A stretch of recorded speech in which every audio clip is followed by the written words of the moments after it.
अरे आधा अंधेरा है तो आधा उजाला है। अब उजाला में कोई सोए तो वो अंधेरे में ही तो है।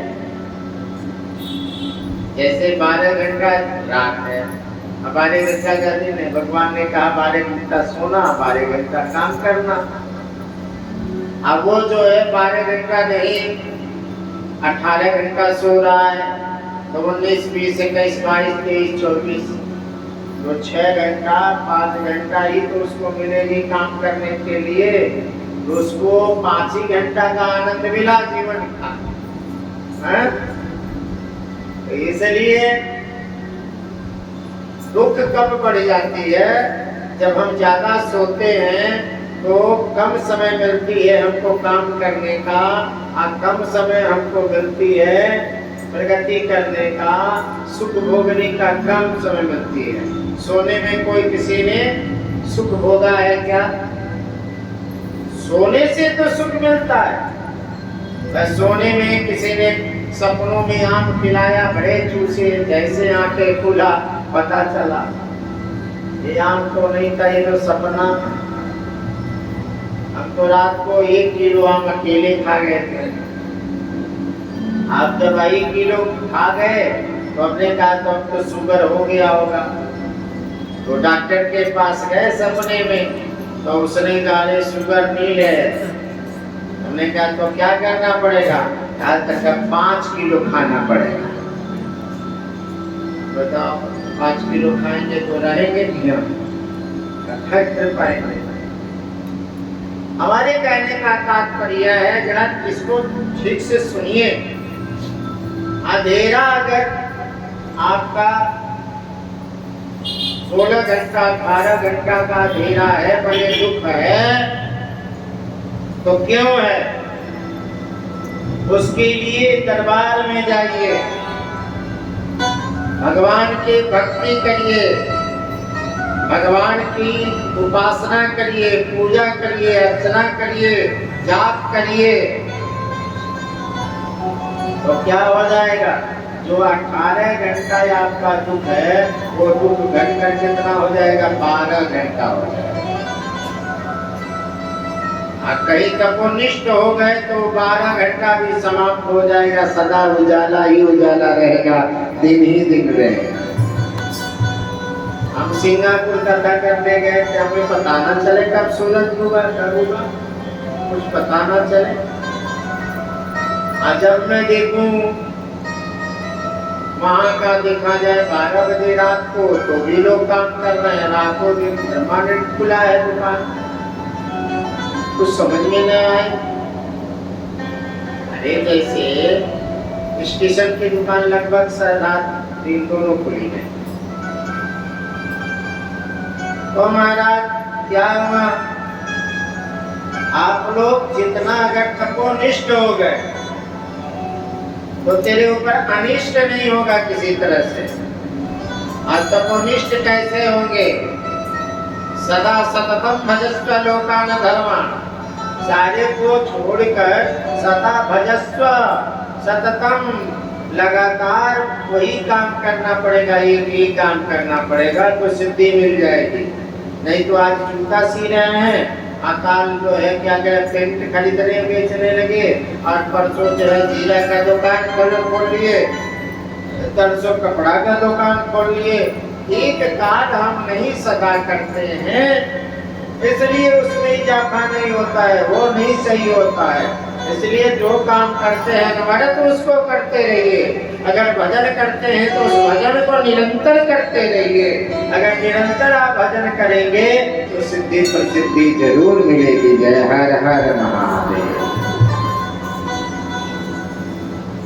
तो प्रसन्न हो गए, आइए बैठिए बैठिए, जगह है बैठिए। हाँ तो प्रसन्न हो गए। जब प्रसन्न हो गए तो क्या हुआ है सुनिए। जब भगवान जब प्रसन्न हो गए तब इंद्र ने कहा महाराज मुझे भिक्षाटन दे दे, भीख दे दे। कहा भीख? महाराज आपकी क्या कमी है, याचना करने याचक बन कर आए हैं। आपके पास कौन सी ऐसी कमी है कि मधुकरी करने आए हैं? क्या बात है? इंद्र ने कहा महाराज सब कुछ तो मेरे पास है पर सुख शांति नहीं है। बोले सुख शांति कैसे मिलेगी? बोले महाराज ये जो है क्या है, कैसे मिलेगी? तो बोले वृतासुर नाम का राक्षस है, असुर है। असुर किसे कहते हैं? जैसे ही भैया जो सुर में बजा रहे हैं तो हमको बहुत अच्छा लग रहा है, आपको भी अच्छा लग रहा है। हम गाएं कहीं और, भैया लोग बजाएं कहीं और, तो ये हो गया असुर। रास्ता छोड़कर चले उसको क्या कहते हैं? असुर। इसलिए रास्ता छोड़ तो कभी किसी को नहीं जाना चाहिए, और जो रास्ता से चले उसको कहते हैं सुर। सुर माने अंधा भी कहते हैं, सुर माने अंधा भी कहते हैं, लेकिन सुर जो अंधा होता है कभी उसका एक्सीडेंट नहीं होता, क्योंकि वो सुर में चलता है, वो था कर चलता, इसलिए उसको कहीं दुर्घटना नहीं होती। माना क्या हुआ माना? अब उसी समय जो है कहा कि देखिए माना वृतासुर हमें बहुत दुख दे रहा है। अच्छा दुख दे रहा है? हाँ दुख दे रहा है। कहा तो मैं क्या उपाय करूं उसके लिए? मैं उसके लिए हवन पूजा करूं क्या? कहा महाराज हवन पूजा नहीं कीजिए, दान दे दीजिए मुझे, दान। कहा अब ऋषि थे, साधु महात्मा तो बड़े भोले होते हैं। उन्होंने कहा क्या मांग रहे हो? कहा कि देश हित के लिए अगर प्राण चला जाए तो निष्काम भक्ति। कहा कि हम देवताओं के पीड़ा हरण करने के लिए बस आपकी अस्थि चाहिए, हड्डी चाहिए। अब ये बताइए, बगल में सुबर्चा उनकी पत्नी बैठी थी, वो गर्भवती थी, वो गर्भवती थी सुबर्चा। सुबर्चा जो है बोली क्या बोल दिए? अरे मेरे पति का हड्डी कैसे लोगे? हमारा जैसे भी देना है हमको तो चाहिए, दान में हमें चाहिए, और आपसे बड़ा कोई दानी नहीं कहलाएगा। कर्ण वो तो कवच दिया, कुंडल दिया, बलि उसने घूम दिया, लेकिन हम आपसे प्राण मांगने आए। ऋषि ने अपने पत्नी से कहा कि कितने साल दिया जा सकता है, कभी तो मरना है, लेकिन वो मरना क्या मरना जो किसी के काम में ना आए। कहते हैं ना, कहते हैं कि जो है पशु की जो खाल है वो भी हम लोग के काम में आए। पशु की खाल भी हमको काम में आ रहा है सब, लेकिन मनुष्य का कोई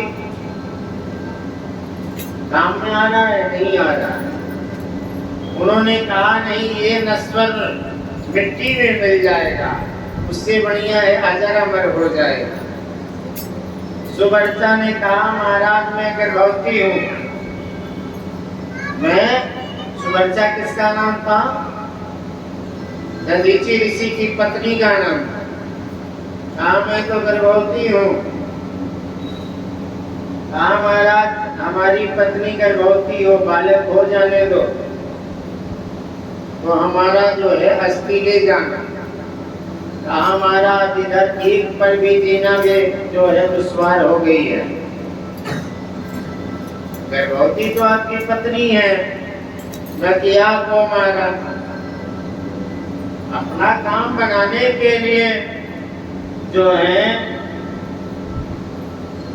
देवता हर तरह की अपनी व्यवस्था बना लेते हैं, हर तरह के तरीका साम दाम दंड भेद सब कर लेते हैं। अब ऐसा किया, सुवर्चा जो है शांत हो गई। कहीं मुनि आप तो जा रहे हो तो मैं भी नहीं रहूंगी, मैं भी अपना प्राणांत कर दूंगी। क्या हुआ महाराज?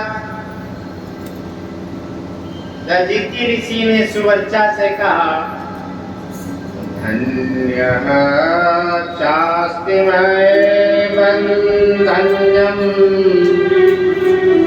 यस्माद् वा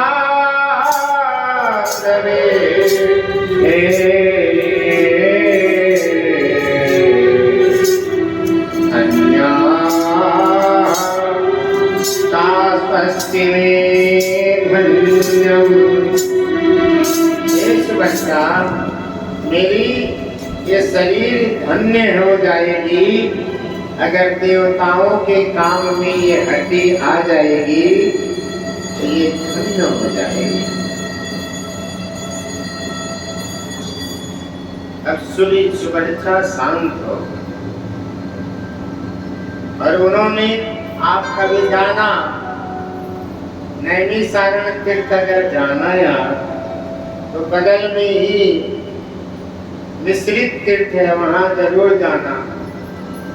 वहां जो है दधीचि ऋषि की आश्रम है और उनकी पत्नी का, उनके पूरे परिवार का प्रतिमा है। तो दधीचि ऋषि ने कहा चलो भैया हम अपना प्राण दे देंगे, लेकिन हम सदा जो है साधना में ही अपने जीवन व्यतीत कर दे, कभी किसी तीर्थ में नहीं है। तो हमें पहले तीर्थ यात्रा कर लेने दो। इंद्र ने कहा वाह वाह वाह, अब ये तीर्थ यात्रा करेंगे तो कितने हजार वर्ष लग सकता है, इसका कोई सीमा नहीं है। तीर्थ यात्रा में जाने में क्या है, 64 प्रकार की अपराध लगती है। फल कितना मिलता है, बहुतेरे फल मिलते हैं, पर 64 प्रकार की अपराध मिलती है, लगती है। क्या? चलते में किसी को धक्का लगा दिए, अपराध हो गया। बुरी नजर से देख लिए, अपराध हो गया। सिंदूर बेचने वाले से लड़ाई कर दिए कि अरे ठाकू 10 रुपया का सिंदूर इतना ही हुआ, बेचारा दिन भर में 500 का नहीं बेच पाता है। 500 के बेचकर वो कितना कमा लेगा, कितना का सिंदूर आपसे लूट लिया। और कौन कहता है महा डाकू है, वही ये बात कहता है जिसकी एक दिन की 10,000 12,000 सैलरी है। वह कहता है अरे डाकू डकैती करो, ये काम छोड़ दो। जो घूस लेता है वो ये बात कहता है, जो पाप करता है वो ये बात कहता है। तो ये भी दोष लगता है। इस तरह से 64 प्रकार के भूल हो जाते हैं तीर्थ। इसलिए आनंद फानन में तीर्थ नहीं जाना चाहिए, आनंद फानन में तीर्थ से आना नहीं चाहिए। कल्पमासति तीर्था, 1 महीना एक तीर्थ में रहकर और संयमती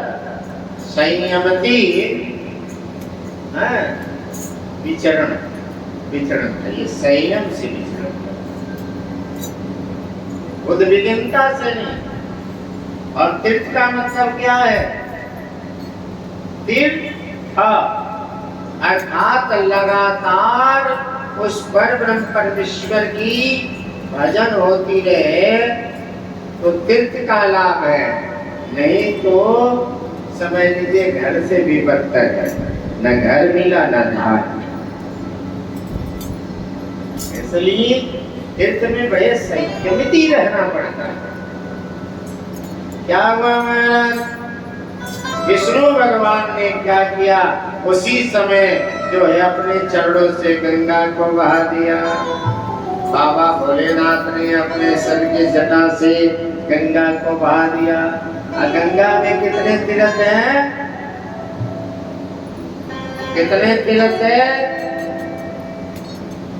2 करोड़ 20 लाख तीर्थ हैं गंगा के।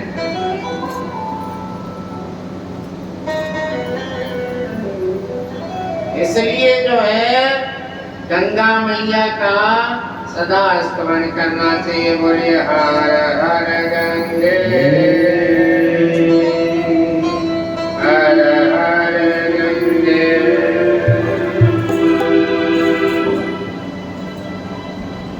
मानो तुम्हें गंगा,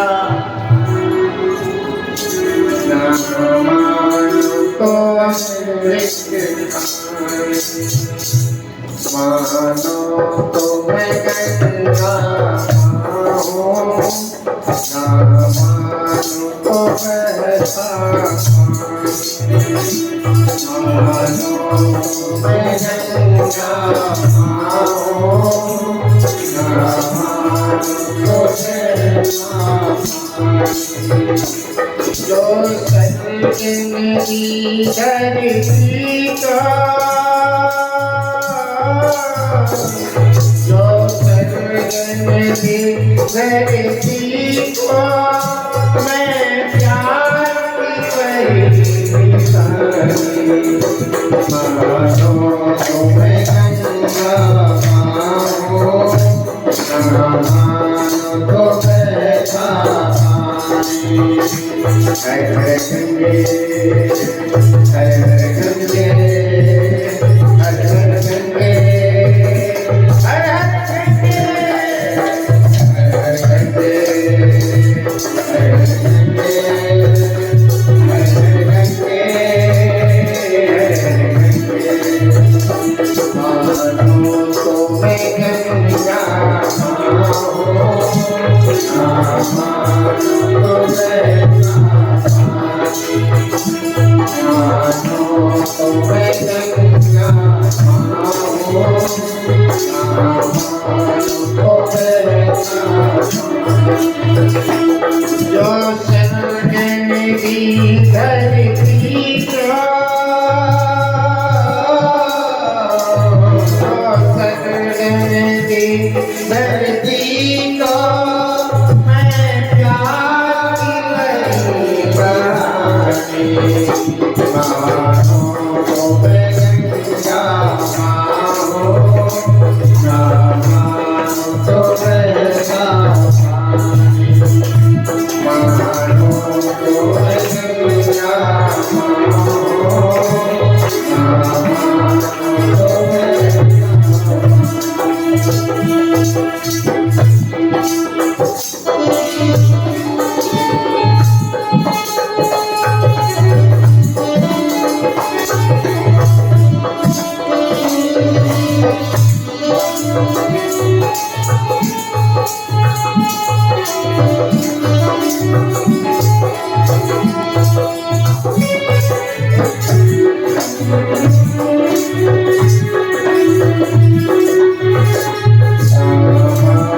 तो बहता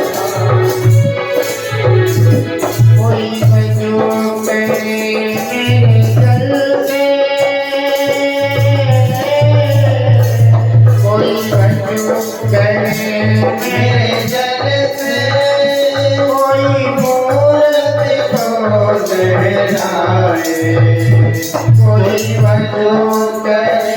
मेरे जल से, कोई मूरत को लहराए।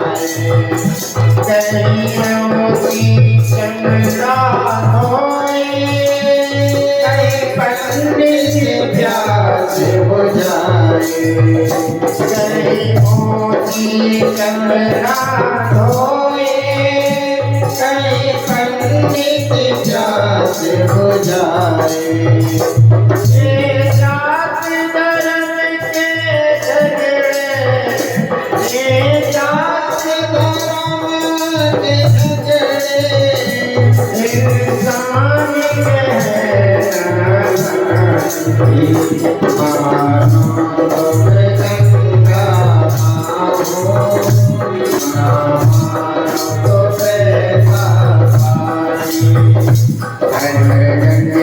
हर हर गंगे, हर हर गंगे, हर हर गंगे,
हर हर गंगे, हर हर गंगे,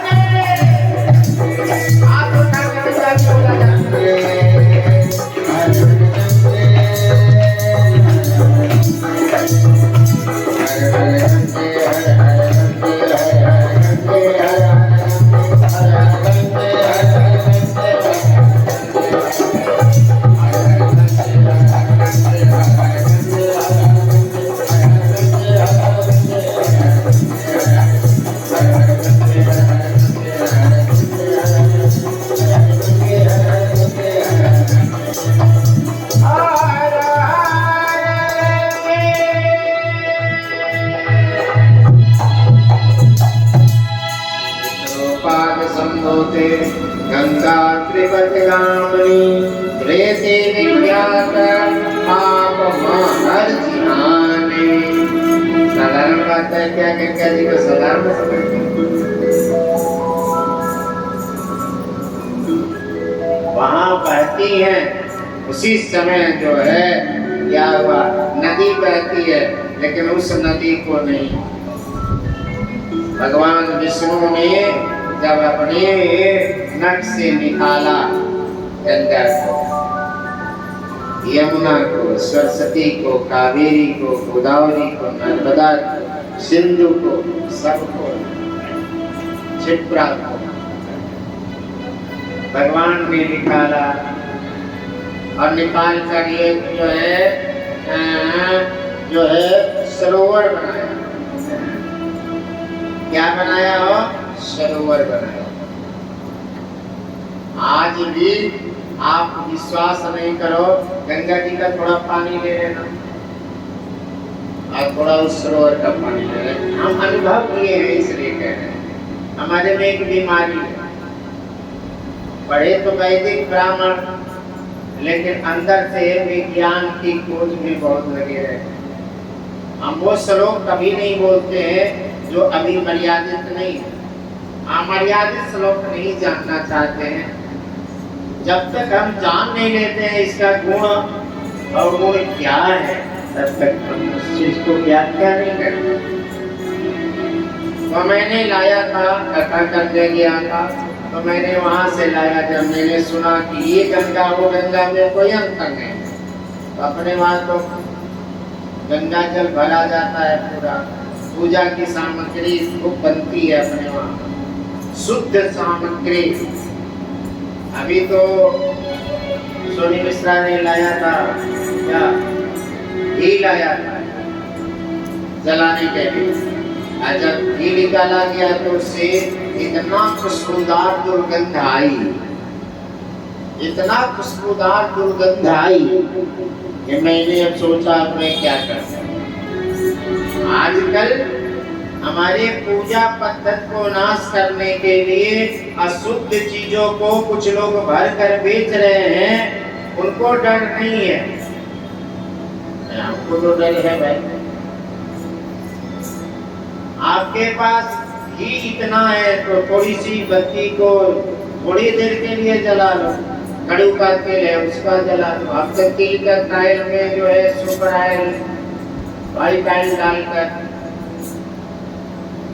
मास्टर ऑयल में व्हाइट ऑयल डाल दिया जा रहा है, ये तिल का तेल लो। तो बताओ फल क्या मिलेगा? तिल का मिलेगा। गाय की एक बात बहुत अच्छी बताएंगे, गाय की घी की बत्ती आप जो जलाती हो, एक घी की बत्ती जला दो और 100 ग्राम गाय का घी आप पी लो। 100 ग्राम बराबर एक घी की बत्ती है। जब जलती है तो हाइड्रिक करने लगती है। कैसे मान लोगे कि ये होती होगी जलकर? सुनो, आप साग सब्जी बनाते हो ना, उसमें मिर्चा 4-5 भी डाल देते होगे, 6-7 भी डाल देते होगे अपने टेस्ट। जो गुजरात वाले लोग हैं वो तो मिर्चे के बड़े शौकीन हैं, बड़े इलाहाबाद वाले लोग मिर्चे से दूर रहते हैं। लेकिन एक बात बताओ, इतना मिर्चा डालते हो कोई दिक्कत होता है? लेकिन एक मिर्चा को जला दो तो पूरा जितने लोग थे ठाए ठाए छी छी ठाए ठाए छी छी होने लगे। उसकी शक्ति कितना बढ़ जाएगी? हैट्रिक शक्ति जो है 1000 गुना बढ़ जाती है। तो जब आप अपने वहां कोई भी गाय का घी आप जला रहे हो, उसकी साल्वेंट बढ़ करके आपके नाक के रास्ते जा रही है, तो वो गाय का घी का नाक के रास्ते जाएगी तो मस्तिष्क विकार का नाश करेगा। कहोगे क्या डॉक्टरी का डिग्री लाए हो क्या कि ये बता रहे हो? हाँ, मैं डॉक्टरी पढ़ा हूँ, केवल वेद पुराण ही नहीं पढ़ा हूँ, मैं सरकारी डॉक्टर भी रहा हूँ। इसलिए हम आपको बता रहे हैं क्या है कि वो अब आपके मस्तिष्क में जाएगी तो आपके मस्तिष्क की शुद्धि करेगी। अब वो लार्वा बन करके जब अंदर जाएगी तो जैसे होम्योपैथिक की दवा एक गोली खाते हो, ग्लूकोज खाते हो, उससे बड़ी से बड़ी रोग समाप्त हो जाती है, सेम वही पद्धति हो जाती है, सूक्ष्म विज्ञान हो जाता है। अब वो आपको समझ लीजिए 34 कैलोरी, एक सांस में 34 कैलोरी आपको ऊर्जा देगी। यहाँ समझ लो, ना हो तो किसी से पूछ लेना। अच्छा ये बताइए, मुंह से डॉक्टर खाना बंद कर देता है तो किससे हम खाते हैं? नाक के रास्ते। क्यों नाक के रास्ते किया जाता है? क्योंकि सीधे जो हो जाए और असर। तो नाक के रास्ते जो आप सुगंध ले रहे हैं, उससे चित्त वृत्ति निरोधक, आपकी चित्त वृत्ति निरोध हो जाती है, स्वच्छ हो जाती है। नाक के रास्ते दुर्गंध जाता है, चित्त वृत्ति बिगड़ जाती है। अरे चित्त बिगड़ जाएगा कि नहीं? दुर्गंध होगा तो मन बिगड़ जाएगा, चित्त बिगड़ जाएगा। उन्होंने तो मैंने लाया तो मैंने सोचा इसको पानी को चेक करते हैं। ये तो तालाब की पानी है, कम से कम 2000 TDS का जरूर होगा, क्योंकि गाढ़ा होता है। मैं भाई, अगर आपको विश्वास नहीं है तो एक बार मेरे झूठापन का खोल के देख लेना। अपने गंगा जी का पानी लाना, बहुत महंगा TDS का IT नहीं मिलता, मीटर नहीं मिलता, थर्मामीटर से 2 गुना होता है बस। उसमें जल रखना, गंगा जी को जल डालो, मैंने एक दिन बताया तो 250 नियर अबाउट बताएगी शुद्ध जल इसी को। इसीलिए गंगा जल सदा शुद्ध है, चाहे जो भी बाढ़ आ जाए, चाहे कुछ भी आ जाए, पर गंगा मैया में इतनी शक्ति है कि सबको शुद्ध कर देती है। तो मैंने कहा इसको भी नापो महाराज, तो उसका बताया 276, जबकि 1000 से कम नहीं बताना चाहिए। तो नियर अबाउट जो है ये माना गया ये गंगा का जल है। कोई साफ करने की व्यवस्था नहीं है, हमारे पास फोटो वगैरह सब वीडियो है उसका। तो मैं कह रहा हूँ आपसे, गंगा मैया के पास रहकर विष्णुपाद संबोधे गंगा की त्रिति विद्या के पाप हर जिहान। गंगा जी को देखने से, गंगा नाम बोलने से, गंगा नाम बोलने से पुण्य मिल जाता है, चित्तवृत्ति निरोध हो जाती है। अच्छा, बोलने से कैसे चित्तवृत्ति निरोध हो जाएगा?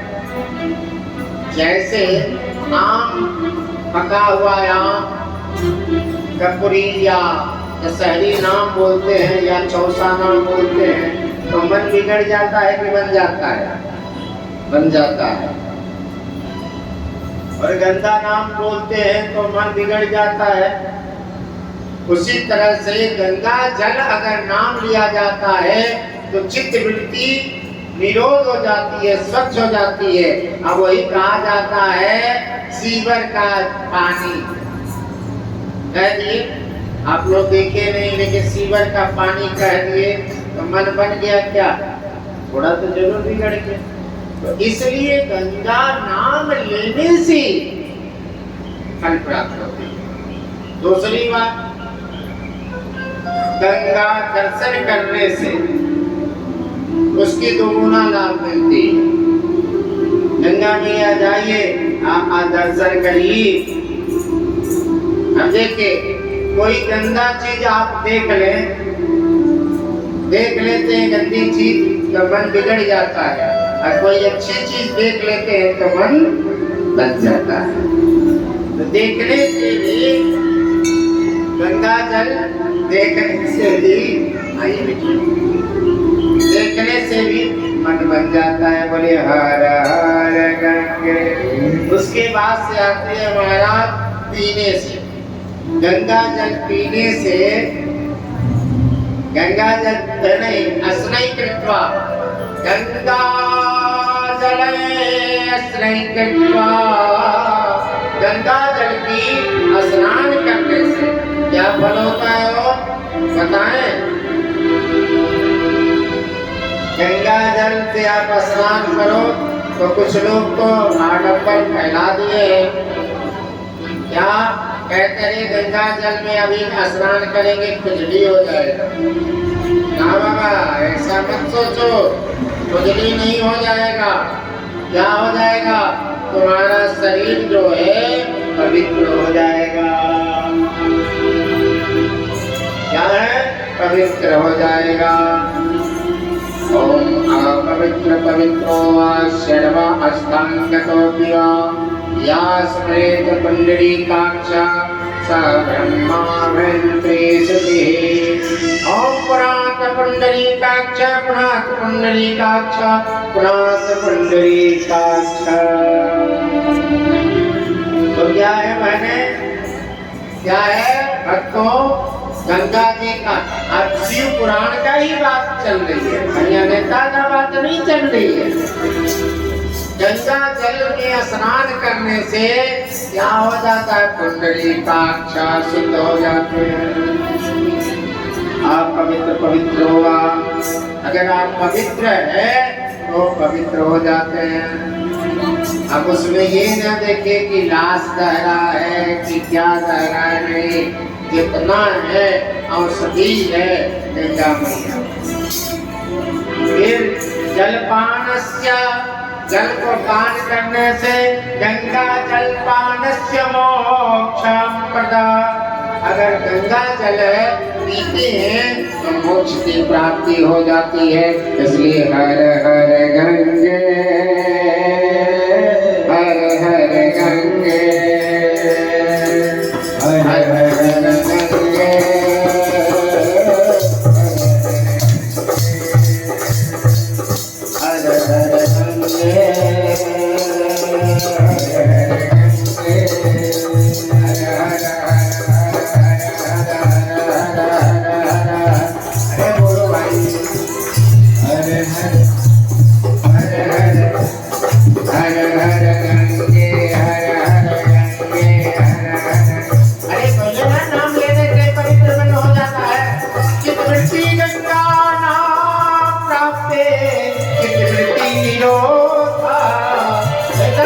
हो जाता है चित्र से।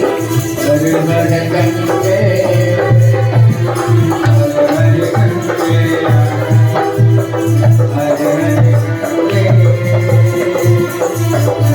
एक और गंगा गंगा तेरी पानी अमृत बहता क्या है? युग युग से इस वीर की धरती तुझसे जीवन पा गंगा तेरे पानी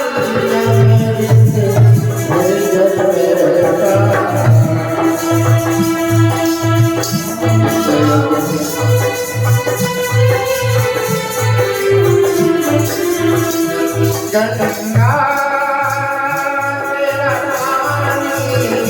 अमृत घर घर बहता युग युग तुझसे जीवन पा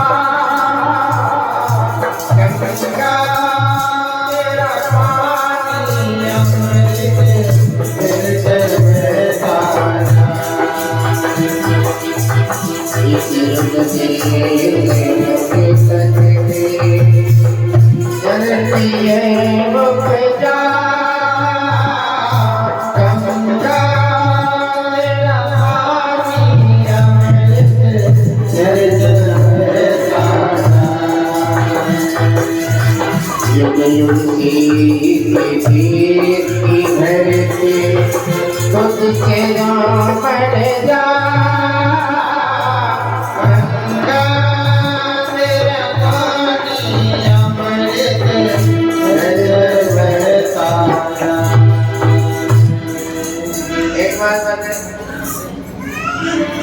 एक गाना मैंने सुना था, छोरा गंगा किनारे वाला।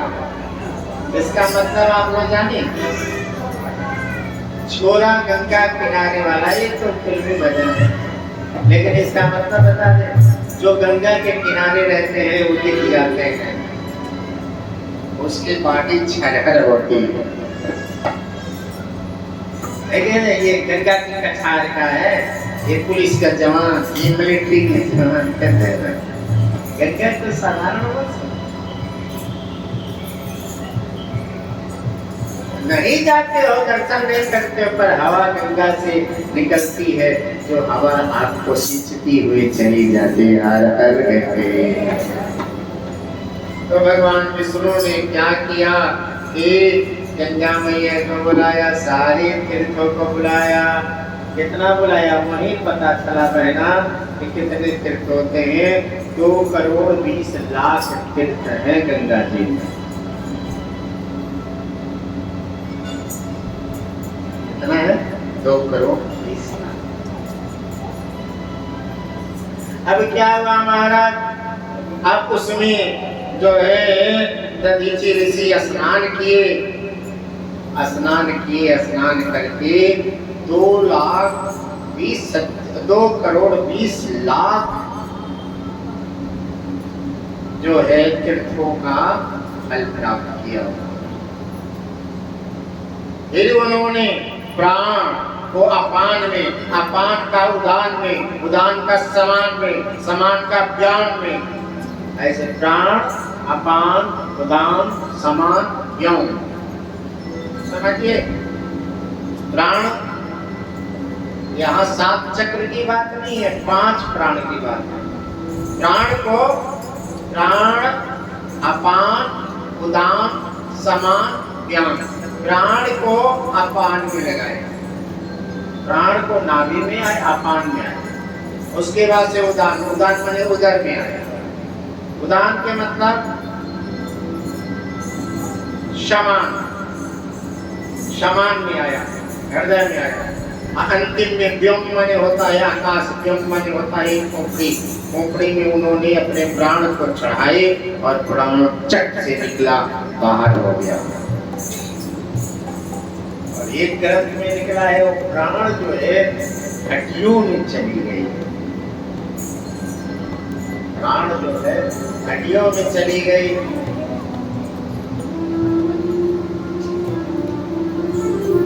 तो उन्होंने अपनी शरीर त्याग दिया।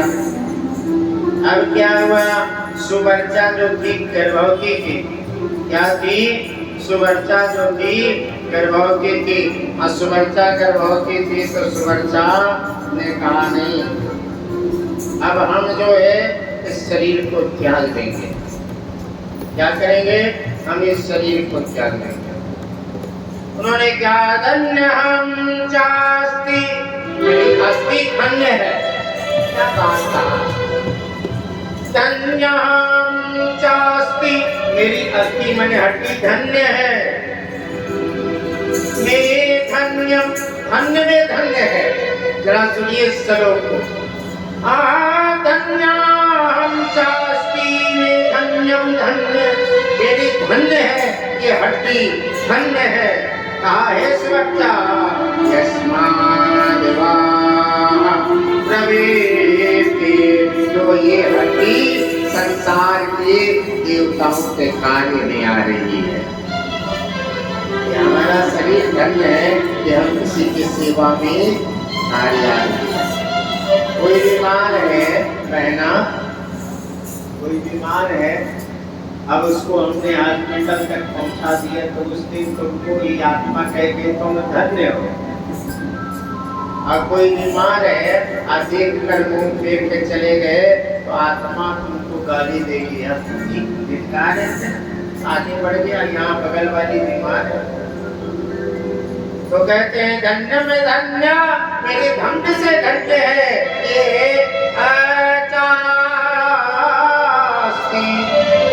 ये मेरी पूरी अस्थि धन्य है जो देवताओं के काम आ रही है।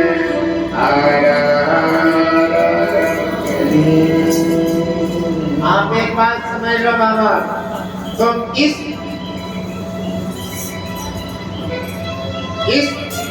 जो है प्रतीक्षा में रहो।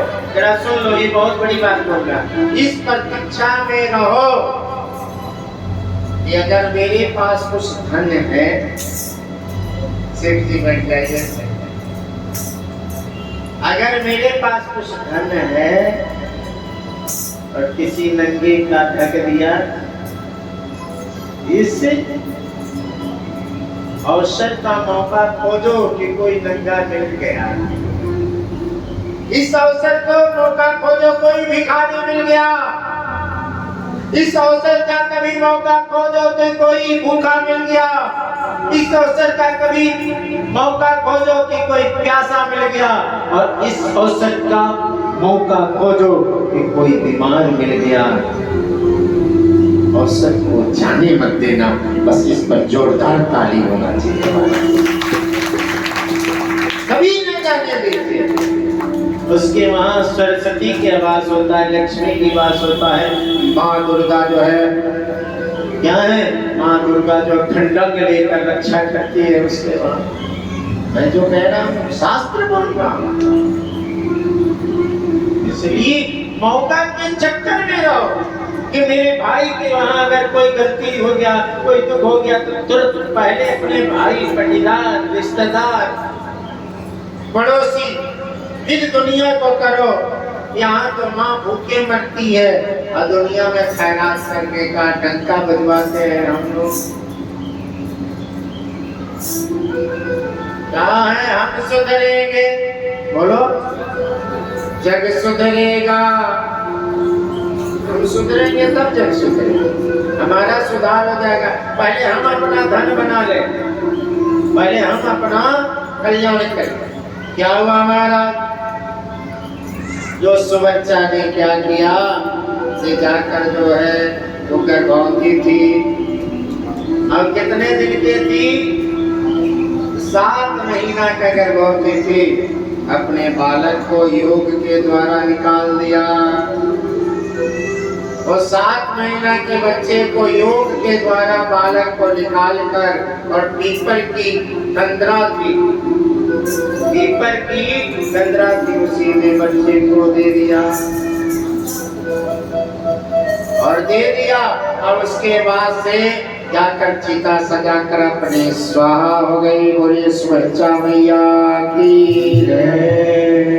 जिस माता का सौभाग्य कमजोर है, सुवच्चाए नमः कह देंगे, उसकी सौभाग्य बढ़ जाएगी। सुवच्चा, सुहाग देने वाली मां का नाम है सुवच्चा।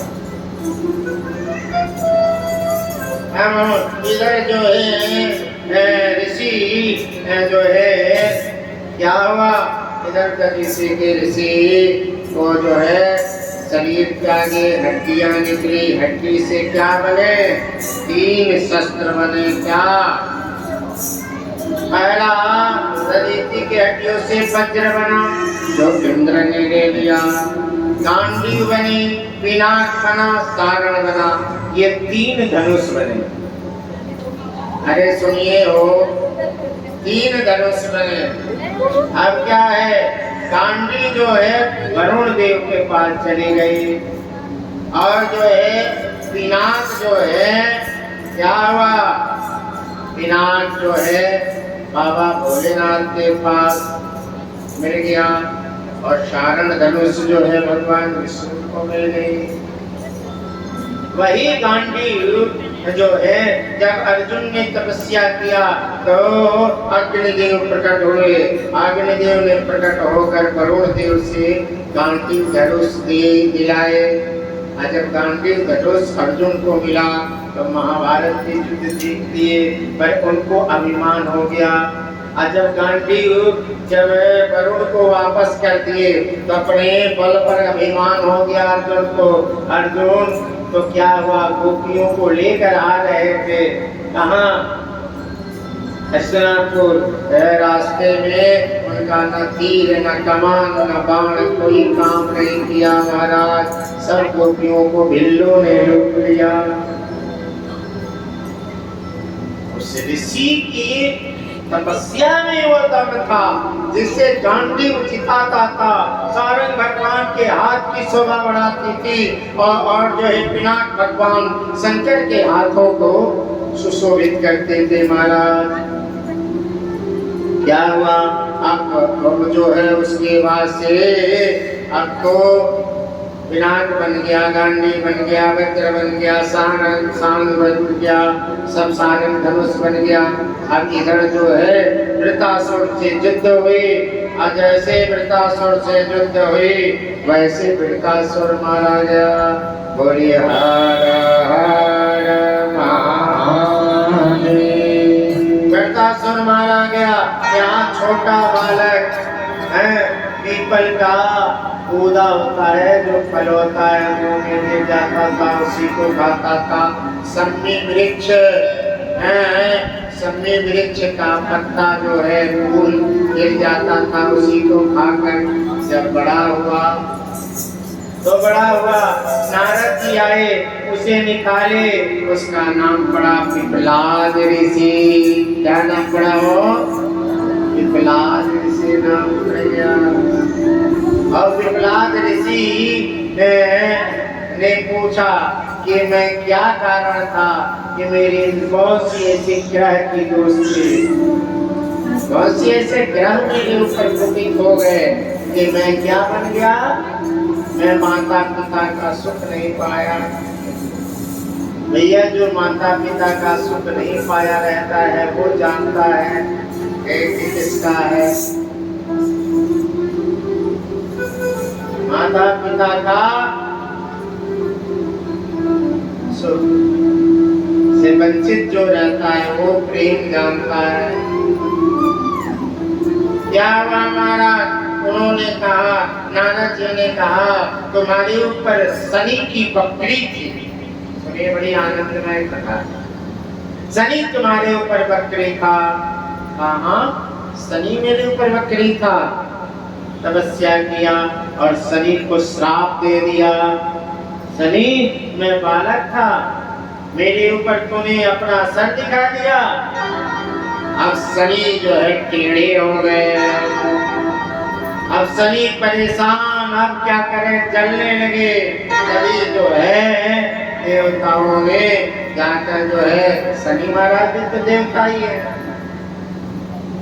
कराया।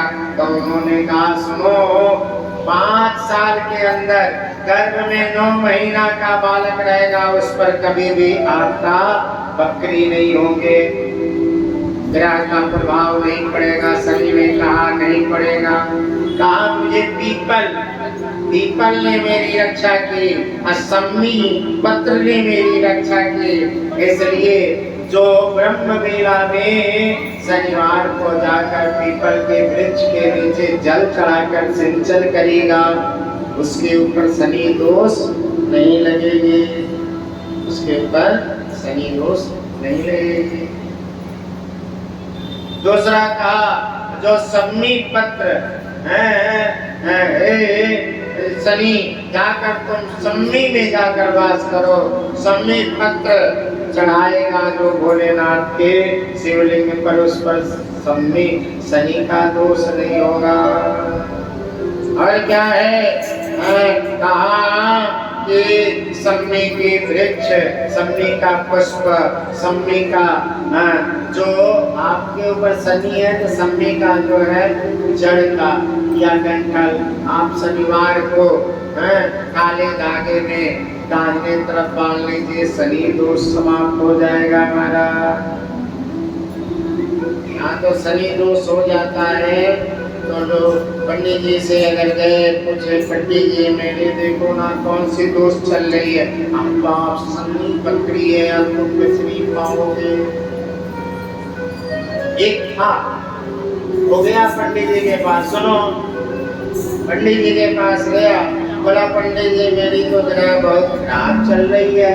अच्छा पंडित जी के पास कब जाते हो, बीमार रहते हो तो डॉक्टर के पास जाते हो, अब कुछ बुरा रहता है तो हम पंडित जी के पास आते हो, तो हम पंडित जी पहले भाग लेते हैं कि ये दुखी में आया है, कोई सुख में थोड़ी ना आने वाला है। तब उसकी जितनी दुख की बात है मन गणत सब उस पर थोप देते, हाँ पंडित जी ये भी बात सही है, ये भी है, ये भी है, ये भी है। दुख में जो जो होता है सब बता दिए, सब सत्य हो। अरे एक पंडित जी के वहाँ एक आदमी गया, पंडित जी ने देखा, कहा कि सुनो सुनो तुम्हारे ऊपर तो शनि बकरी है, अरे अब क्या करोगे। उसने कहा महाराज कोई उपाय है कि नहीं, है उपाय मेरे पास है। कहा तो उपाय कर दीजिए। कहा इसमें 40,000 रुपया खर्च रहेगा। बोले वो क्या, बोले 1.25 लाख मात्र महामृत्युंजय होगा। उसने कहा बाबा हमारे पास नहीं है। अब पंडित जी ने कहा आया हुआ ग्राहक वापस चला गया। कहा ऐसा है छोड़ो, अगर 1.25 लाख नहीं है तो लघु महामृत्युंजय 1.25 लाख करा लो। उसमें कितना लग रहा है, बस कुछ नहीं, उसमें तो 10,000 का हम कर देंगे। कहा बाबा वो भी नहीं है। सोचा ये चला जाएगा, लग रहा है ग्राहक। कहा सुनो वो भी नहीं है, 1,000 में मैं कर दूंगा। क्या करोगे बाबा, बस 100 पाठ कर देंगे हनुमान चालीसा का, 7 बार पाठ कर, जो ही छूटी बंद महासुकोई, पक्का है, बताया गया है। सिर्फ साक्षी गौरी चाहिए, भगवान भोलेनाथ ने कहा है साक्षी के साथ मोहर लगा दिया है। बाबा वो भी पैसा नहीं है, 1,000 में नहीं है तो 100 रुपया होगा ना, 7 बार हमसे पाठ करा ले। वो भी पैसा नहीं है। कहा तो 1 बार पाठ करा ले बाप, तेरे पास 10 रुपया है। कहा वो भी नहीं है। कहा तेरा क्या शनि बिगाड़ेगा जब तुम्हारे पास कुछ नहीं है, जब है ही नहीं तुम्हारे पास बिगाड़ेगा। आइए महाराज क्या हुआ, प्रहलाद ऋषि ने ऐसा किया, आज हम लोग करते हैं। आइए ऐसे डमरू बजाया भोलेनाथ ने। अरे मेरे साथ गा देते, ऐसे ही रोज गाती है, अभी सबको गाती है, लेकिन मेरे साथ जब वो कथा बात की मेरी शिष्या है, कथा कर रही है, रहने वाली तो गया नहीं है। ऐसा डमरू बजाया भोलेनाथ ने सारा कैलाश पर्वत मगन हो गया। ऐसा डमरू बजाया भोलेनाथ ने सारा कैलाश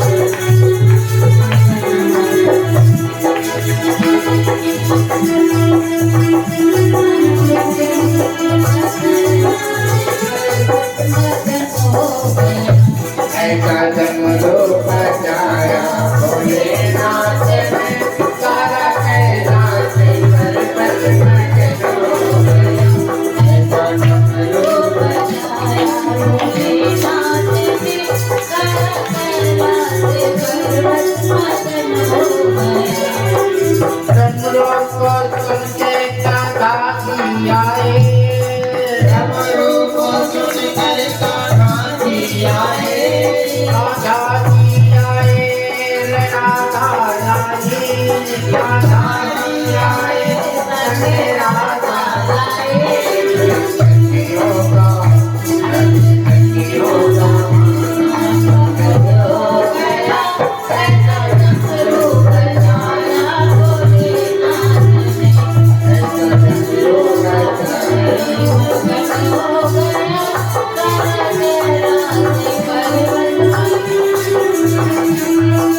डमरू को सुन के श्री राम जी चले, डमरू को सुन के श्री राम जी चले, राम जी चले संगे लक्ष्मण चले, राम जी चले राम जी चले संगे लक्ष्मण चले, राम जी चले संगे लक्ष्मण चले। सीता मैया का मन में मगन हो गया। ऐसा डमरू बजाया ऐसा मैया का मन में हो गया।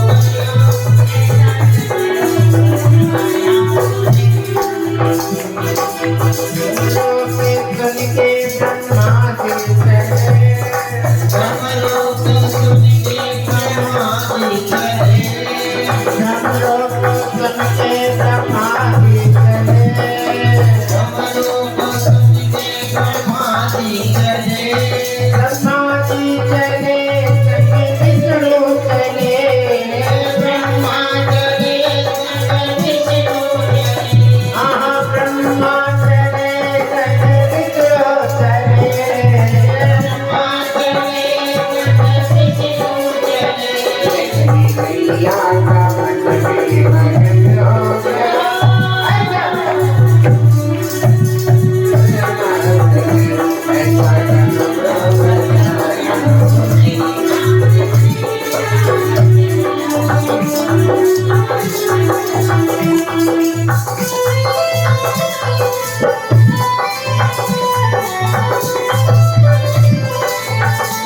आगे का सेवा दीजिए आप ऊपर करके।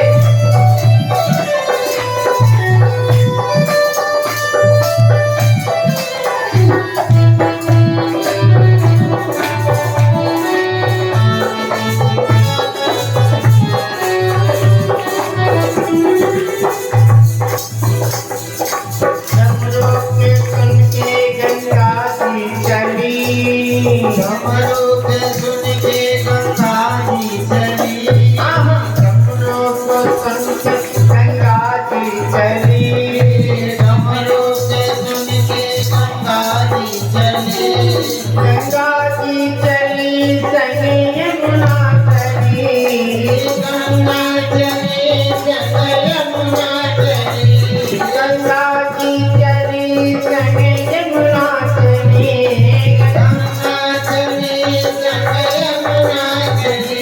माँ सरजू का मन भी मगन हो गया। ऐसे डमरू बजाया ऐसा डमरू बजाया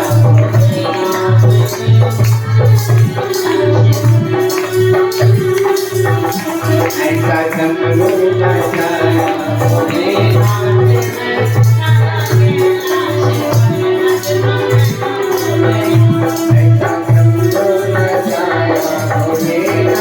ने सारा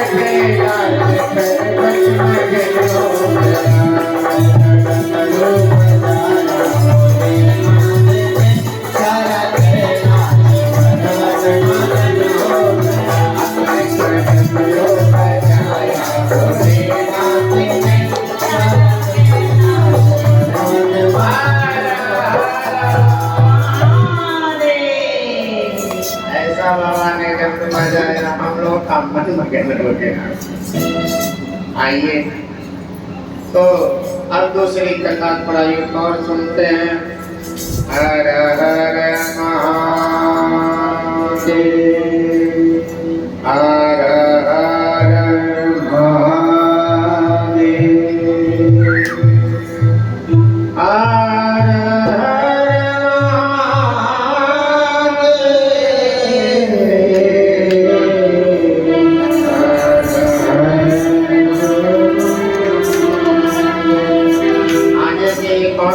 ऐसी है, छोटे छोटे कथाएं जिसमें आनंद आएगी आपको। एक बार की बात है, एक सिलाद नाम के ऋषि थे। जरा ठीक से सुनिए, रसगुल्ला है क्या खाने जा रहा है?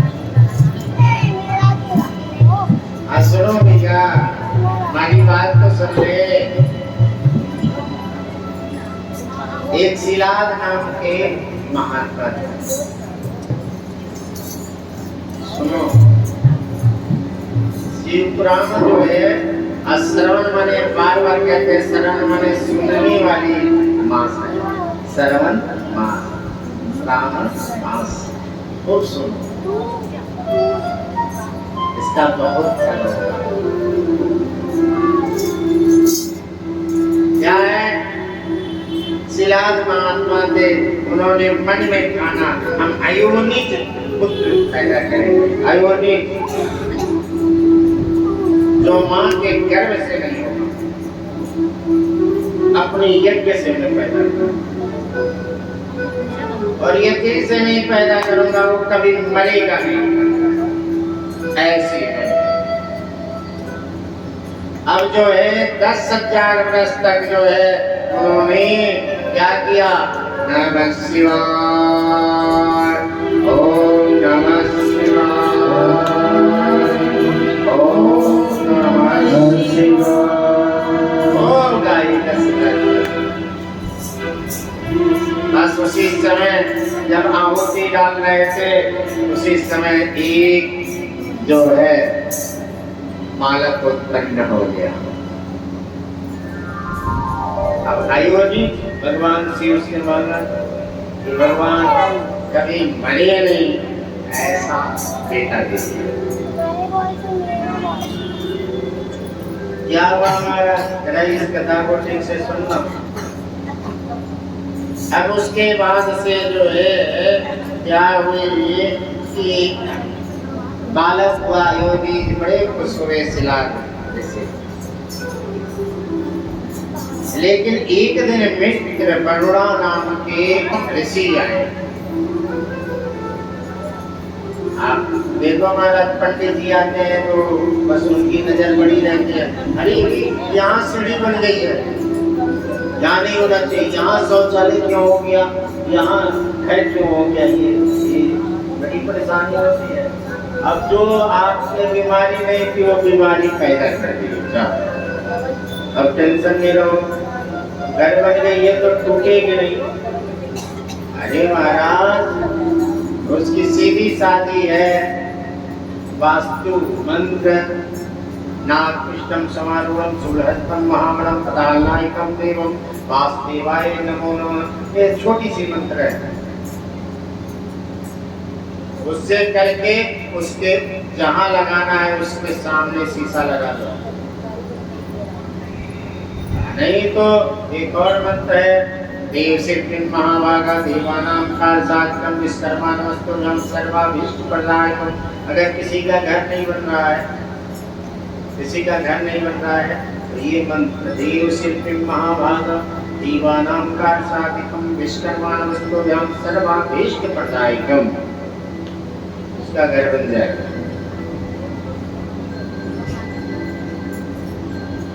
तो क्या हुआ महाराज के शिलाद नाम के महात्मा का अयोनी जी बालक जन्म पर लिया।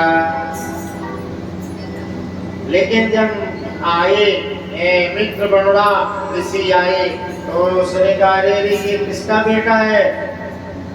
मेरा। ये तो अल्प आयु है, ये ज्यादा नहीं, इस धरा पर नहीं रहे। अब 7 साल का बच्चा हो, ये तो मर जाए। अब बाप माँ जो पैदा करते हैं दुनिया भरे, सबसे पहले मेरा सुहाग न उजड़े, अगर वो भी चला गया तो क्या करेंगे? मेरे बालक न जाए। अब कहा भाई मित्र बनवा जी क्या बात कर रहे हो महाराज? मैंने अयोनी की पुत्र मैंने शाम शंभू से शिव शंकर भगवान से मांगा है, शिव का दिया हुआ प्रसाद है, ये शिव प्रसाद है। नहीं, मैं तो सच कह रहा हूँ, ये इसको बचना नहीं है। उन्होंने कहा तो बालक ने कहा बाबा जी इसका कोई उपाय है कि मैं न मरूं? बाबा ने कहा हाँ उपाय है, जाकर जो है शिव भगवान का स्तुति करो, शिव जी का जाप करो। अगर शिव जी की जाप निरंतर करोगे त्र्यंबकं यजामहे सुगंधिं पुष्टिवर्धनम् उर्वारुकमेव वन्दामृतमक्षीयमामृता। सुनो महाराज, हमारे वहाँ ब्राह्मण देवता बुलाते हैं, मुँह में पढ़ते रहते हैं कि शक्ति रहती है मौलाना। अगर महामृत्युंजय करानी है तो 10 ब्राह्मण है तो एक स्वर से पढ़ेंगे, अगर थोड़ा भी आगे पीछे पढ़ेंगे तो खंडित मंत्र हो जाएंगे। ऐसा नहीं, अब हम पढ़ना है आप तो एक स्वर से पढ़िए।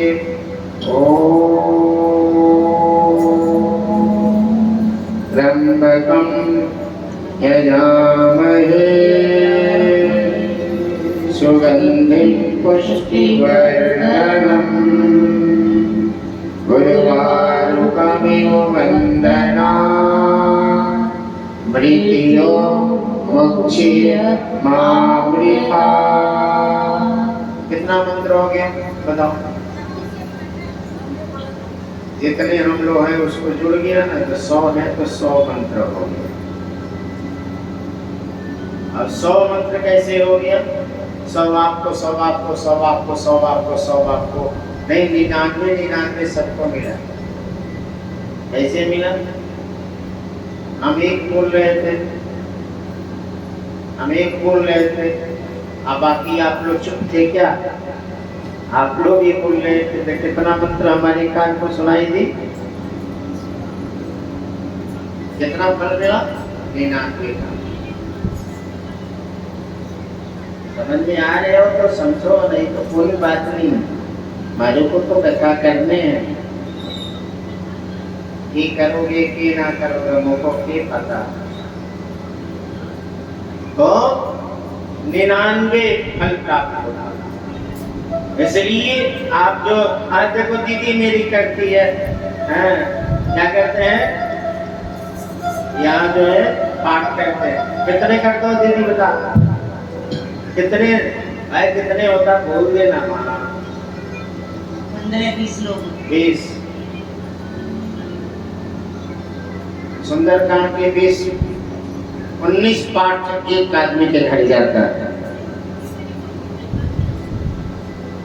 और जो सुनता है उसको एक कम कर दिया जाता है, क्योंकि उसका पाठ लेस कर दिया जाता है। 20 लोग अगर करते हैं तो 19, इसलिए सामूहिक ज्यादा भजन का ज्यादा महत्व है, सामूहिक मंत्र का ज्यादा महत्व है। इसीलिए कहा संगा मनंत संगा करंत संगा मंत्र जापं करोति। करो साथ में कर, ऐसे थोड़ी ना होता। इसलिए श्री गुरु चरण सरोज रज जीवन पद सदा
जगत से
हनुमंत लाला की जय।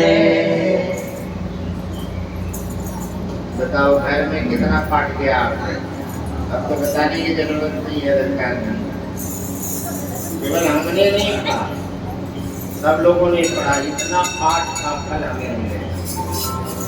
वैज्ञानिक आध्यात्मिक दोनों ढंग से देखे ना भाई।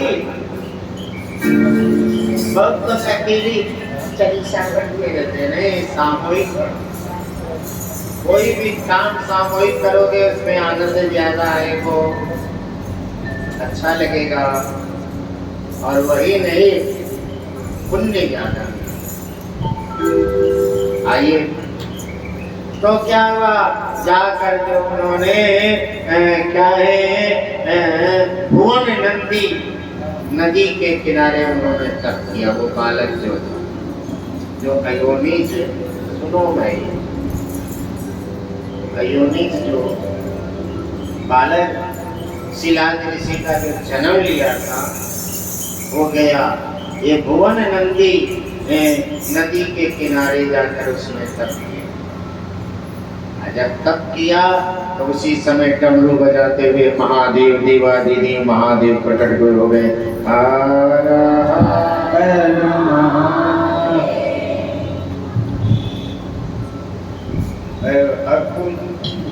भगवान ने बोला कि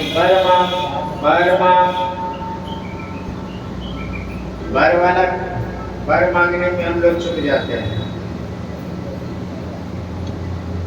वर मांगने में ही हम लोग पूजा पाठ करते हैं। जब वर मांगने का रहता है तो खाने को रहता है, वर मांगने को रहता है, उसी समय हम लोग चुक जाते हैं। सारा पूजा बढ़िया से करेंगे, कोई जल्दीबाजी नहीं है। और समर्पयामि खूब करेंगे। जब हमें उसका वर मांगना है, बरदो अस्तु करना है, तो उसके पास बरदो अस्तु कौन करता है? भगवान नहीं करते हैं। जो बैठा हुआ है पंडित, जो जिसने पूजा कराया, बरदो अस्तु फल देता है और वो वर देता है।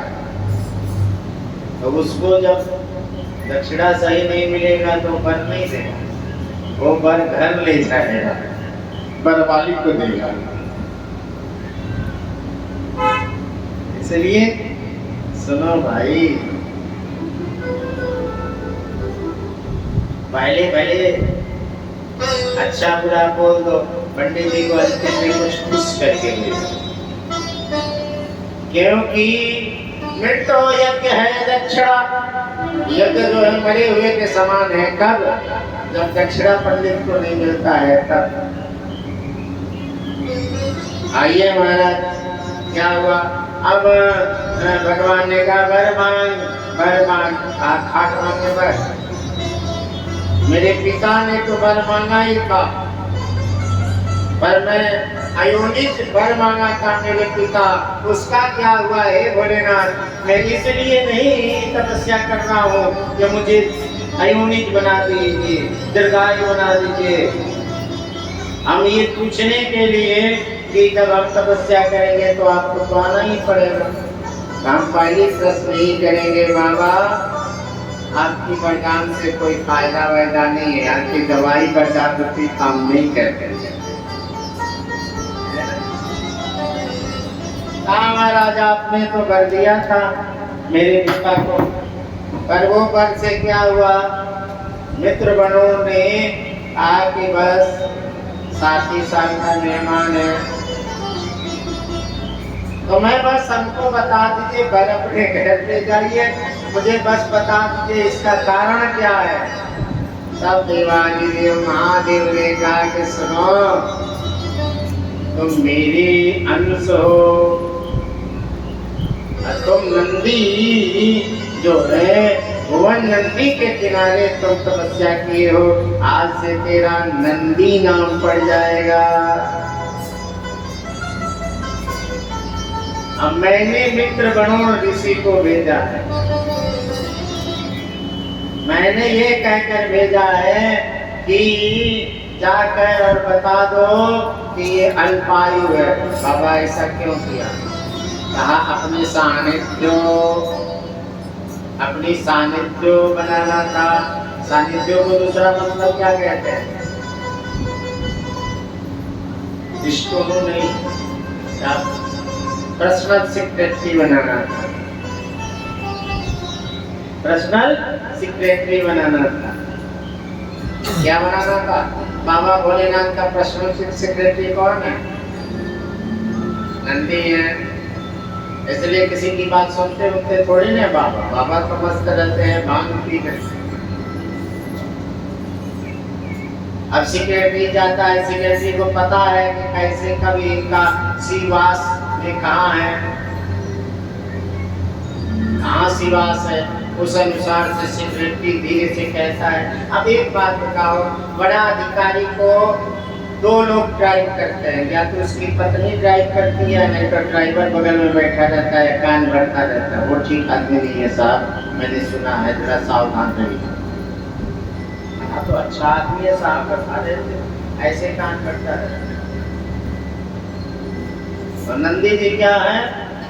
कहा कि तुम्हारी तपस्या मेरी सानिध्यम में कम थी, इसलिए तुम्हारी तपस्या को मैंने दीर्घ करा दिया। तपस्या कराकर डरा कर तुम्हारी तपस्या बढ़ गई, और तपस्या बढ़ गई, आज से मेरी सेक्रेटरी हो गया, मेरी प्रतिनिधि हो गया। तो कौन है? नंदी। और जो तुमसे जो बात बोलेगा वही बात मैं सुनूंगा, बाकी किसी की बात मैं न सुनूंगा न सुनाऊंगा। आनंदम परमानंदम, हमें सदा आनंद में, परमानंद में, तेरे ख्यालों में खोया रहूं मैं,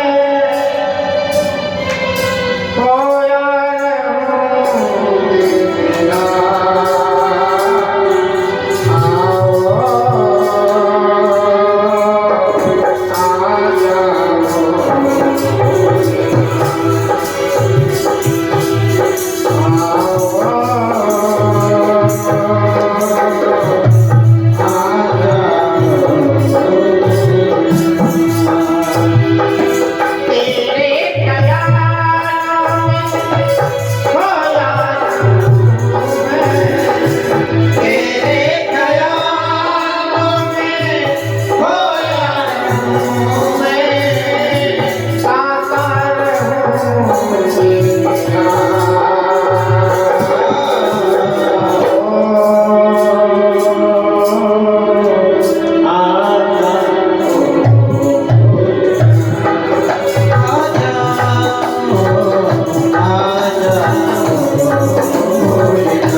अब उसी दिन से वो जो नंदी शिला के पुत्र है सदा के लिए प्रतिनिधि बन गए। अब उनको अलग मत समझ लेना, शिव की गुणांश है नंदी। किसी माँ से नहीं जन्मे हैं, शिव जी से कितने पुत्र हैं, जैसे कार्तिकेय ने जन्म लिया, जलंधर ने जन्मा, अंधकासुर ने जन्मा, उसी तरह से ये शिव तत्व है। अब क्या हुआ महाराज, उसके बाद से सदा के लिए नंदी भी बन गए। कोई भी बात कहनी है ना भोलेनाथ से, आप नंदी के कान में कह देना। बहुत लोग तो अपने ब्याही की बात करते हैं नंदी से। हाँ भाई, सबसे बड़ा कठिन आजकल वही रह गया। हर हर महादेव। तो वही नंदी जो है वो एक बार नंदी ने पूछा, हे भगवान आपका तत्व क्या है? तो भगवान शिव पुराण में सारी 24,000 श्लोकों में सुनाया। तब ना 24,000 श्लोक। ऐसे श्रीमद् भागवत जो हम लोग करते हैं ना, कहते हैं 18,000 श्लोक बाँचे। 18,000 श्लोक है ही। कौन कहता है 18,000? जिनके देखो गद्य और पद मिलाया जाता है तब 18,000 होता है। तो महाराज मेरे शिव पुराण में 24,000 श्लोक है। भैया अगर जिसको भी चलना है वृंदावन, इसके बाद से हमारी वृंदावन में कथा है मोती झील, अखंडानंद मार्ग वृंदावन बगल में, बांके बिहारी से आधा किलोमीटर बगल में है। बहुत आनंद आएगा। श्रीमद् भागवत कथा है, वो तो आना पड़ेगा उसको, उसकी मजबूरी है। जिस काम के लिए जा रही है उधर एक और भाई जा रहा है। हमें रक्षाबंधन करनी है, 19 तारीख को जाएगी। अलीगढ़ जाएगी, अलीगढ़ के बगल में वृंदावन है। इधर पैर रखेगी अलीगढ़, इधर वृंदावन। इसके तो दोनों हाथों में रखे। हर हर महादेव। वो जो है बॉम्बे की पार्टी एक ब्राह्मण परिवार करा रहे हैं। समझ ले वो केवल किराया 1.5 लाख रुपया देते हैं अपने फ्लैट का। आप सोच लो, 1.5 लाख किराया देते हैं फ्लैट का। आइए, हर हर वही नंदी को कथा सुना रहे हैं और अपना तत्व सुना रहे हैं। क्या सुना रहे हैं? अपना तत्व सुना रहे हैं। और उसी तत्व में शिव तत्व की कथा सुनी। तो प्रश्न किया, बाबा आपका उत्पत्ति कैसे हुई? और सुन लो भाई, अब समय कम है इसलिए सुनना पड़ेगा थोड़ा अभी। हाँ, आधे से कहाँ मैं उदास नहीं हूँ। चलो आइए, क्या हुआ? आज जो है सुन लो महाराज, कल कथा के अंतिम दिन है। कल जो है कथा की अंतिम दिन है। आज चौथा दिन है। चौथा है कल पर। हम लोग दिन ही भूल जाते हैं क्योंकि पता नहीं चलता है कहाँ 7 बीता, कहाँ 2 बीता। वो तो कथा से पता चलता है।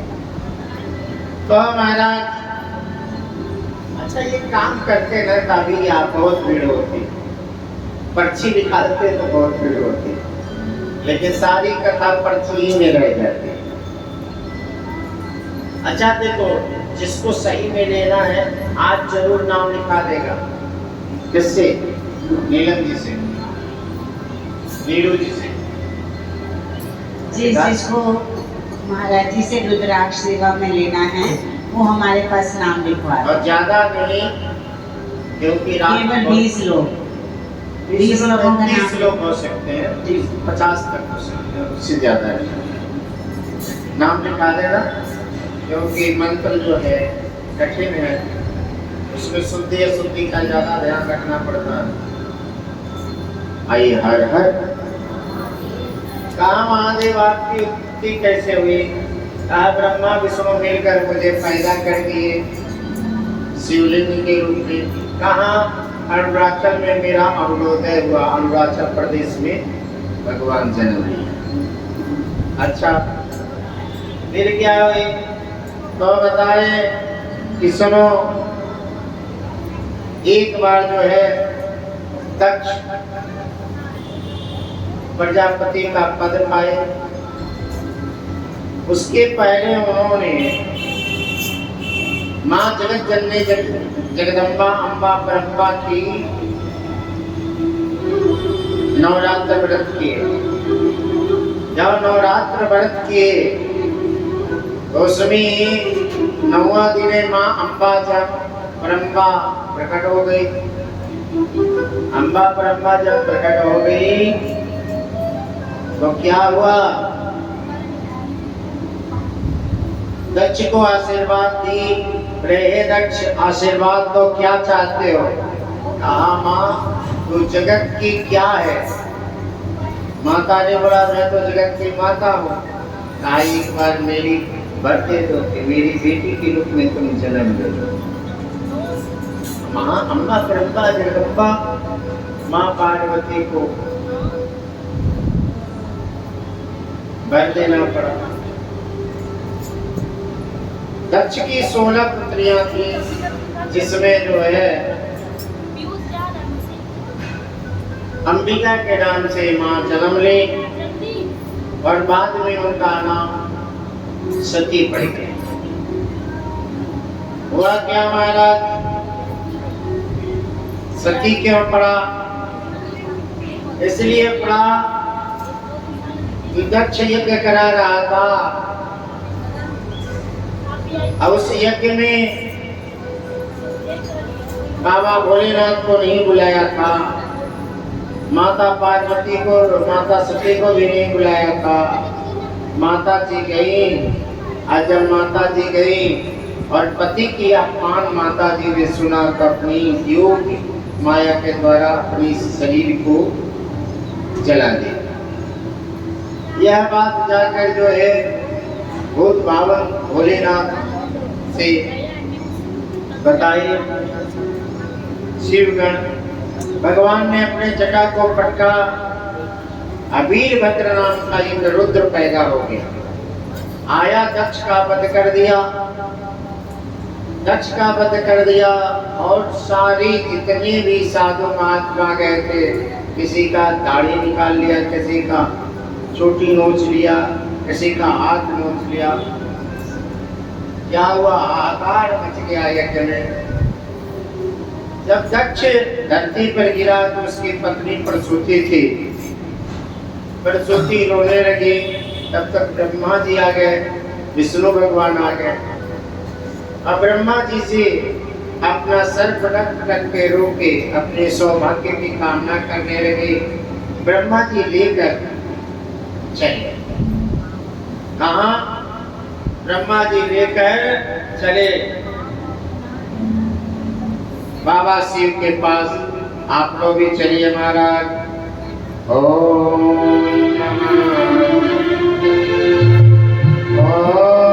नमः शिवाय, ओम नमः शिवाय, ओम नमः शिवाय, ओम नमः शिवाय, ओम नमः शिवाय, ओम नमः शिवाय, ओम नमः शिवाय, ओम नमः शिवाय, ओम नमः शिवाय,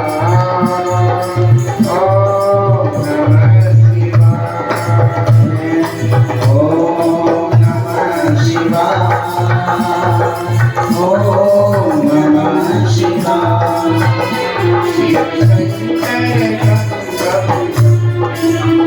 जया जया करो जया देख ले आँख खोल करके। ओम नमः शिवाय, ओम नमः शिवाय, ओम नमः शिवाय, ओम नमः शिवाय। सभी प्राणी रोए गाए,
के पास ब्रह्मा जी लेकर गए प्रसूति को। भगवान ने आंखें खोला। भगवान ने जब आंखें खोली, हे नंदी, अब नंदी समझाएंगे। इस कथा को किसने सुना है? सूत जी ने सोमुख जी को सुना है और भगवान शिव ने नंदी को सुना है। तो कहा कि हे नंदी, सासू माँ रोने लगी, मुझे दया आ गया। पर मुझे ये हुआ कि मेरा ससुर बड़ा अहंकारी है, मैं करने वाला है, इसलिए मैंने उसका बकरे का सर लगा दिया। मेमना का मैं करता, बकरे का सर लगा दिया। तो मेरी सास रो के कहने लगी, ये दिवाय दे दियो महादेव, मेरा पति तो अहंकारी था तो बकरे का लग गया। क्या बड़ा भाग्य मेरा था जो आज दामाद के रूप में आपको मैंने पाई थी, पर मेरा क्या कसूर है? बाबा भोलेनाथ ने कहा अगले जन्म में जाके तुम मैना बनोगे, हिमवान की पत्नी बनोगे। और क्या हुआ? वही मैना रानी बनी, हिमालय राज की पत्नी बनी। माता पार्वती का जन्म हुआ।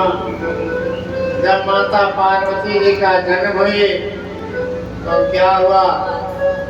सभी ऋषि जो है गण स्नान लेने लगे। जब ते उमा जो शैलगिरी जाई, जब से जो है उमा, तब से जो है आनंद हो गया महाराज। क्या हुआ? एक दिन नारद जी आए और बेटी का दुर्भाग्य बता दिए, जटिल अकामन अमंगल वेश होगा इसके पति का। तो क्या हुआ? माता जी मैना बहुत दुखी हुई। माँ बेटी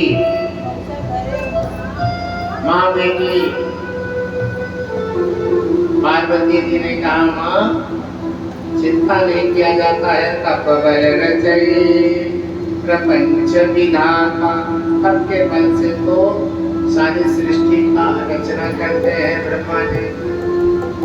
तप बल रचयि प्रपंच विधाता, और तप बल विष्णु जगत दाता। सारे भोजन देते हैं तप के बल। तप बल शंभु करहि संहारा, तप के बल से सबको संहार करते हैं।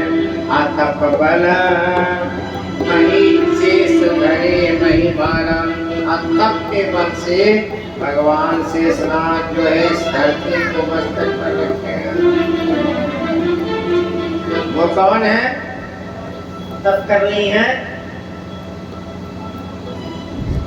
माता पार्वती। पिछले जन्म में क्या थी और इस जन्म में शंकर जी। माता पार्वती जी के जन्म में क्या है? तभी शंकर जी है, वही शंकर जी है, इसलिए वही माता पार्वती मिलती है। कुछ बच्चे कहते हैं, मैंने सुना है, कुछ बच्चे कहते हैं अरे प्रेम विवाह तो भगवान शिव ने भी दिया था। वो कैसे? कहते हैं इस बता दें कैसे? अरे माता ने उनको चाहा, वो मिल गए। अरे मिल गए तो पिछले जन्म में वही शंकर जी, इस जन्म में बुढ़वा शंकर जी मिल गए। फिर कहती है बेटियां, अरे महाराज राम जी ने प्रेम विवाह किया था। अरे वो कैसे? तो ऐसे कि उन्होंने बागिया में देखे थे, प्रेम हो गया। कहा आज का दिन नहीं है, उस समय देखे तो जरूर, देखना कोई बुराई नहीं है, पर लेके भागे थोड़ी ना।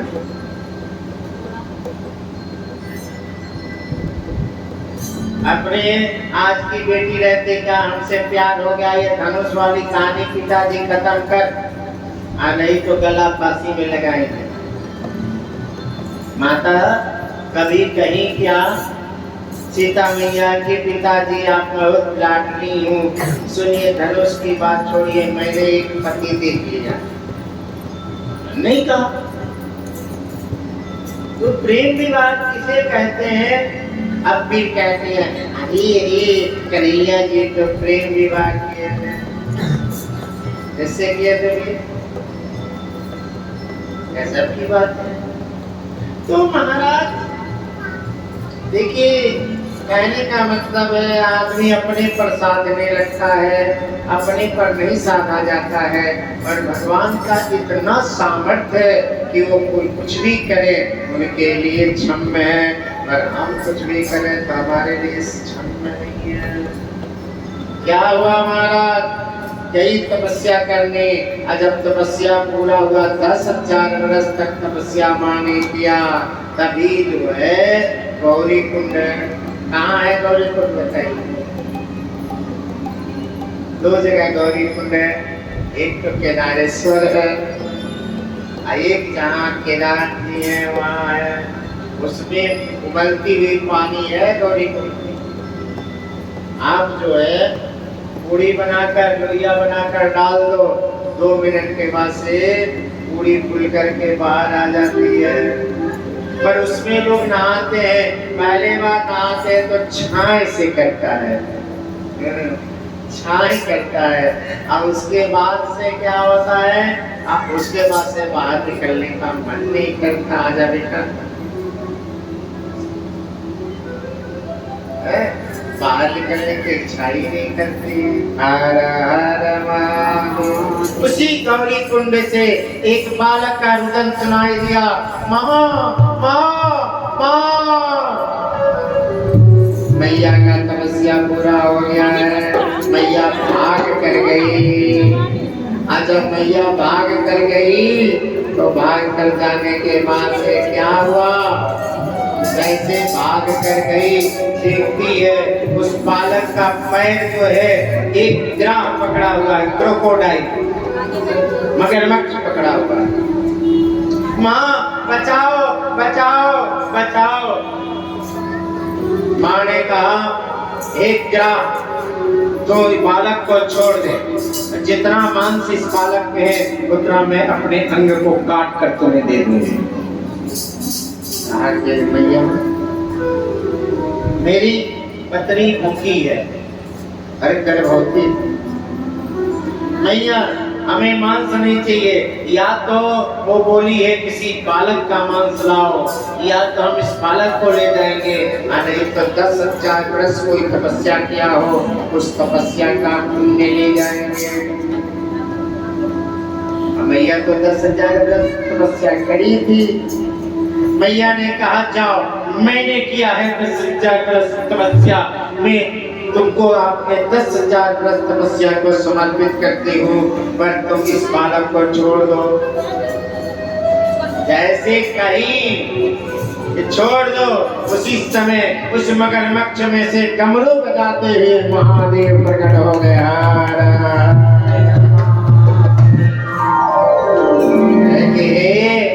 पार्वती तुम्हारा तपस्या पूरा हो गया। फिर भी भगवान ऐसे नहीं किए, फिर भी भगवान ऋषियों को भेजे और ऋषियों से उल्टा सीधा करवाए। अरे और वरदानी से क्यों क्या करना चाहती हो, बहुत तो ब्रह्मा से करा दे, विष्णु से करा दे। तो कहती है मैं वही लूंगी, मिर्गा छाला वाला मैं साथ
भांगड़ वाला न लोगे मैं बंसी वाला न लोगे भांगड़ वाला न लोगे मैं बंसी वाला न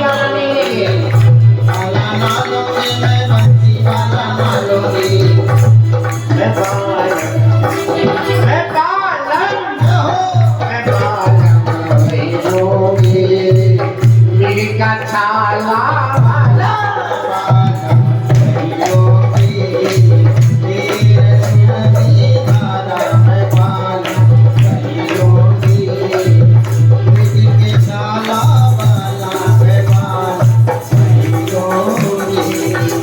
वाला न लोगे धनुष वाला न लोगे तीर वाला न लोगे धनुष वाला न लोगे मैं साजन वही लोगे त्रिशूल धारण वाला बालम वही लोगे डमरू बजाने वाला बालम वही लोगे बच्चन